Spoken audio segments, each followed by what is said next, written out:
Байцгаана уу хүүхдүүдээ, оюуны хөгжил хичээлийн IQ тест бүлгээр та нартайгаа уулзч чадаа баяртай байна. Өнөөдрийн хичээлээр IQ тестийн тухай товч танилцуулъя. IQ тест нь дүрсэн тест, тоон тест, үгэн тест гэсэн хэсгүүдээс бүтдэг. За бүгдээрээ эхний бодлогоо бодъё. Дараах бодлогын дарааллын сүүлийн гишүүн ямар байхыг зурцгаая. За гарч байгаа квадратыг ажиглаарай. Эхний квадрат, дараагийн квадрат яаж өөрчлөгдсөн байна? 3 дахь квадрат мөн яаж өөрчлөгдсөнийг сайн ажиглаарай. За тэгвэл дараагийн квадратууд өмнөхөөс хэрхэн өөрчлөгдсөн байгааг ажиглахад цагийн зүүнний дагуу эргэлтүүд байгааг эндээс харж болно. Инхээр сүүлийн квадрат ийм дүрс байх нэ. Дараагийн бодлого бодъё.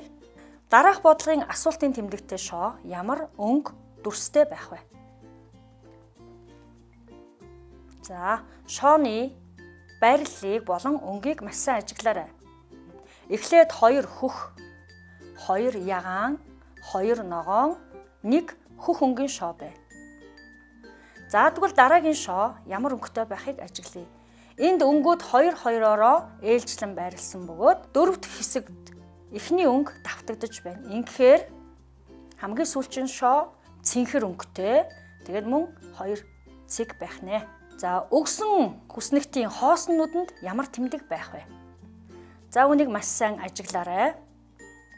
За эхлээд бүгдээрээ багны дагуу ажиглая. За эндээс ямар нэгэн зүй тогтол ажиглагдахгүй байна. За тэгвэл одоо бүгдээрээ мөрийн дагуу ажиглая.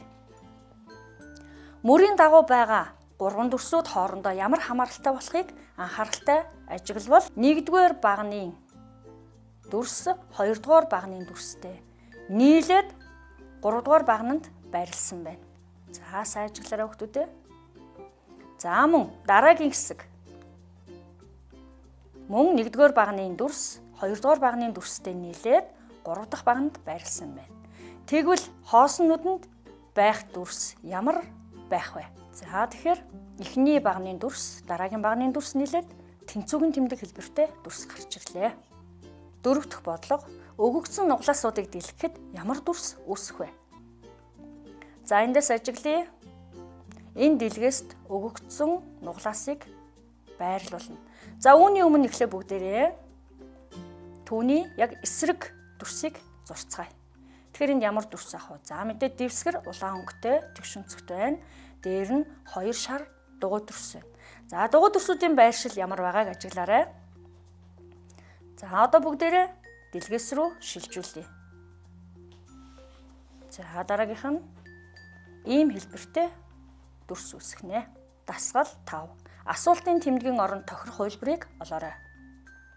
За бүгдээрээ зургуудыг ажиглая.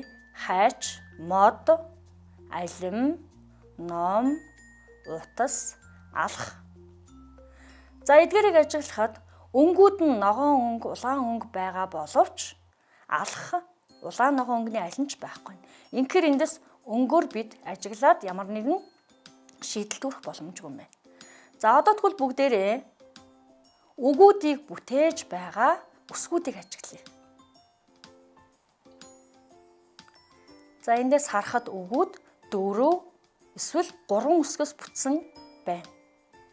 За эхний үг 4 үсэг хайч гэд. Дараагийнх нь мод 3 үсэг, алим 4 үсгээс бүтсэн байна. Ном 3 үсгээс, утас 4 үсгээс, харин алх гэхэд 3 үсгнээс бүтэж. Ингэхээр сүүлийн зүйлс нь юу байх вэ гэхээр 4 үсгнээс бүтсэн үг байх нь. За өгөгдсөн зургууд дотроос ажиглахад 4 үсгээс бүтсэн нэртэй ямар зүйл байж болох вэ? Ажиглаарай. За эндээс харахад үнэг 4 үсгээс бүтсэн байна. Дасгал 6. Асуултын тэмдгийн оронд аль хувилбар байх вэ? За бүгдээрээ өгсөн зургуудыг ажиглая. За эндээс Г үсэг квадрат дүрстэй хамааралтай байна. Тэгэхээр квадрат дүрс Г үсэг хоёрын хооронд ямар хамаарал байж болох вэ? За эндээс хэлбэр дүрсийн хувьд ажиглахад Г үсгийг эргүүлээд байвал квадрат үүсэж болох юм. Тэгвэл А үсгийг эргүүлээд байвал доорх дүрсүүдээс алийг нь үүсгэх болох вэ? За эндээс доорх дүрсүүдээс А үсгээр үүсэх боломжтой дүрс байхгүй харагдаж байна. Тэгэхээр бүгдээрээ Г үсэг, цагаан толгойн хиддэх үсэг байх вэ гэдгийг ажиглая. Инхээр цагаан толгойн дөрөвдөх үсэг Г байдаг. Тэгвэл квадрат дөрвөн талтай, дөрвөн ороотой. Ингэхээр энэ хоёрт нийтлэг шинж нь юу байна вэ? Хоёулаа 4 гэсэн тоог агуулж байна. За тэгвэл А үсэг, цагаан толгойн нэгдэх үсэг. Ингэхээр бидний сонгох хувилбар Г хувилбар буюу 1-6-аас байх нэ.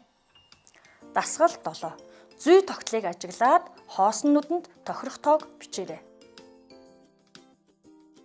За бүгдээр өгсөн тоонуудыг ажиглая. Эхлээд дүрсүүд дээрх тоонуудын нийлбэрийг сонирхъя. Ингэхээр эхний дүрсийн 5 ба 1 нийлбэр 6, дараагийн дүрс мөн 6, 3, 6, 2 ба 4, 6 байна. Ингэхээр эдгээрийн нийлбэр 6 байх нь. За бид нэг алхам хийсэн боловч сүүлийн дүрс дээр хэд гэсэн тоо байхыг шууд олоход бас хангалтгүй байна. За ингэхээр одоо бүгдээрээ дүрс дээр байгаа тоонуудыг ажиглая. Дээдлийн тоонууд тодорхой дараалал байхгүй байна. Харин эхний дүрсийн дээд тоог дараагийн дүрсийн доотлын тоотой гих мэтчлэн ээлжлэн ажиглавал 1, 2, 3, 4 гих мэт дараалал байна. За ингэхээр дараагийн тоо 5 байх боломжтой юм байна. За бүгдээрээ доод хэсгийг ажиглая. Эхний дүрсийн доод тоог хоёр дахь дүрсийн дээд тоотой харьцуулан ажиглая. Гих мэт дараалал байгаа учраас хамгийн сүүлийн тоо 1 байх боломжтой байна. Дасгал 8. Зүй тогтлыг ажиглаад хоосон нүдэнд байх тоог олоорой. За эдгээрийг ажиглахад 5 нь 3-аар нэмэгдүүлээд 8 болж байна. 10 нь 2-оор нэмэгдүүлээд 12 болж байна. За тэгвэл 8 нь хэдээр нэмэгдэх вэ гэдгийг бүгдээрээ олж харцгаая. Эндээс нэмэгдсэн тоонууд нь 3, 2 гэх мэт буурсан зүй тогтол байгаа учраас 8-ыг 1-ээр нэмэгдүүлээд 9 болох нэ. Өнөөдрийн хичээл үүгээр өндөрлөж байна. Хүүхдүүд та нарын минь оюуны мэлмий хурц байгээ.